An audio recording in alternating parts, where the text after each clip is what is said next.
pemerintah Provinsi Sumatera Selatan saat ini masih berkoordinasi dengan pihak terkait mengenai pelaksanaan program makan bergizi gratis di Sumatera Selatan yang direncanakan dilaksanakan pada 6 Januari 2025.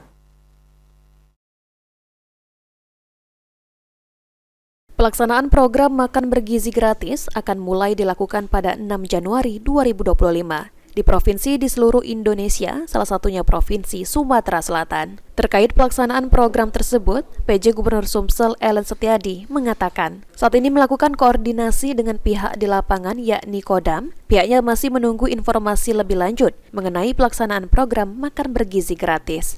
Meski begitu, PJ Gubernur Sumsel berharap program tersebut tetap dapat berjalan sesuai dengan rencana, yakni pada tanggal 6 Januari 2025, namun jika belum dapat terlaksana, akan menunggu arahan dari pemerintah pusat. Kita masih berkoordinasi karena selama ini BGN untuk di lapangan dengan Kodam, kami sudah bicara dengan Pak Kodam, kami masih menunggu informasinya, mudah-mudahan tahun nanti sudah bisa mulai jalan, kalau tidak mungkin nanti kita tunggu lagi arahan lebih lanjut. Ilham Wahyudi, PAL TV.